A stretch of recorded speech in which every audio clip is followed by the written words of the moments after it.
अच्छा जी। Guys, I think ये हम में से बहुत सारे लोगों के साथ ये मसला होता है कि हम अपने लाइफ को गुजार तो रहे होते हैं, लेकिन डीपली एनालाइज नहीं करते, राइट। ना हम अपने लाइफ को डीपली एनालाइज करते हैं और ना हम अपने आप को डीपली जानने की कोशिश करते हैं, राइट। सो हम बहुत ही शेलो लाइफ गुजार रहे होते हैं, राइट।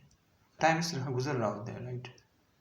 और हम जो डेप्थ ऑफ लाइफ है, राइट, उससे बेखबर होके जी रहे होते हैं, राइट।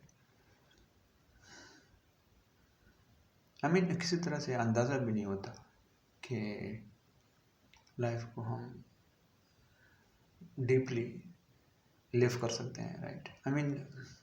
इस तरह हमें फील ही नहीं होता। शायद कुछ मोमेंट्स में फील होता हो, राइट, कि जिस लेवल पे हम जी रहे हैं, राइट, उससे डीपर लेवल भी हो सकता है, राइट।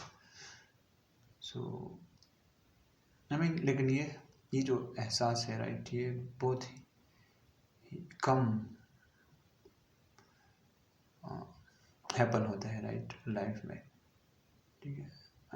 एटलीस्ट मैं अपने एक्सपीरियंस से बोल रहा हूँ, राइट। बहुत कम इस तरह हो जाता है, राइट। और मैक्सिमम तो उस सिचुएशन में होता है जब हम किसी जगह पे फंस जाते हैं, राइट, बहुत बैडली फंसे होते हैं, राइट, किसी नेगेटिव सिचुएशन में लाइफ में। जब कोई ऐसी सूरत हाल पैदा होती है कि वहाँ पे एक तरह से इमरजेंसी सिचुएशन हो जाती है या लाइफ एंड डेथ की सिचुएशन हो जाती है, राइट। मतलब हम इस तरह परसीव करते हैं कि ये जो अभी की सिचुएशन आई है मेरे ऊपर, राइट, इससे मुझे निकलना है, वरना दिस इज़ इट, मतलब this will be the end of my life, right. मतलब it can be at any level, it can be at physical level, it can be at psychological level, right. So इस तरह की situation में फिर हम थोड़ा different सोचने पर मजबूर हो जाते हैं, राइट। और हम फिर उन लम्हात में ये फैसला भी करते हैं कि अब हम इसके बाद चेंज हो जाएंगे, राइट। इसके बाद अब मैं उस तरह नहीं रहूँगा जिस तरह मैंने अभी तक अपनी लाइफ गुजारी है, राइट। लेकिन थोड़ा सा टाइम गुजरने के बाद फिर सब कुछ नॉर्मलाइज हो जाता है, राइट। हम भूल ही जाते हैं कि इस तरह का एक सिचुएशन भी आया था और हम उसमें इतना बैडली फंसे हुए थे, ठीक है। और हमने उस टाइम पे ये डिसीजन भी लिया था कि अब हमने चेंज होना है, राइट। लेकिन अब ये कुदरत है या क्या है यार, या ह्यूमन माइंड इस तरह काम करता है, राइट, कि सब कुछ भूल जाता है, ठीक है। I don't know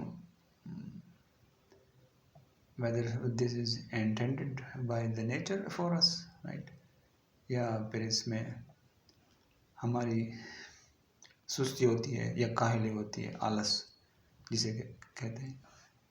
I don't know anything.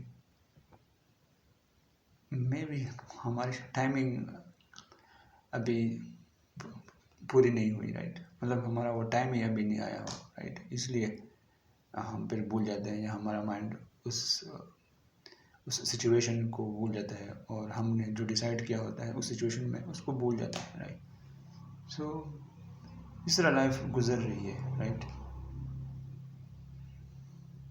तो एक लिहाज से फिर जो नेगेटिव सिचुएशन है लाइफ के, वो एक लिहाज से ब्लेसिंग्स भी होते हैं, राइट। मतलब जितने ज़्यादा आपकी लाइफ में हैपन होंगे, राइट, तो उतना ज़्यादा आपको एक्चुअली अपॉर्चुनिटी मिलेगी चेंज होने की, राइट। मतलब अपने लाइफ को डीपर लेवल पे जीने की, right.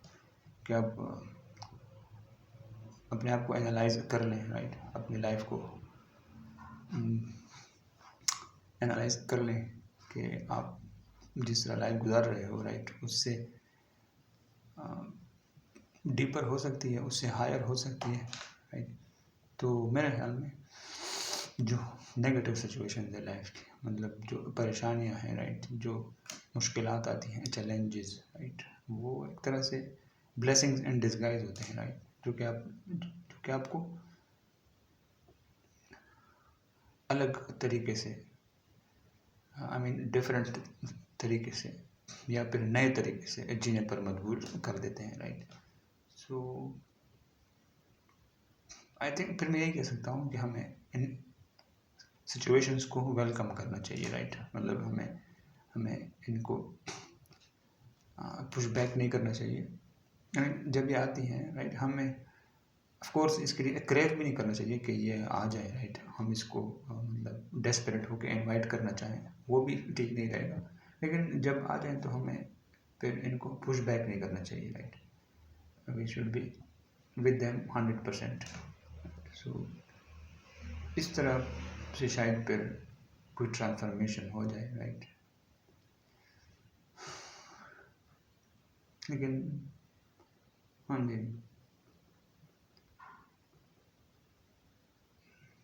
I think in the end ये डिपेंड करेगा कि हमारी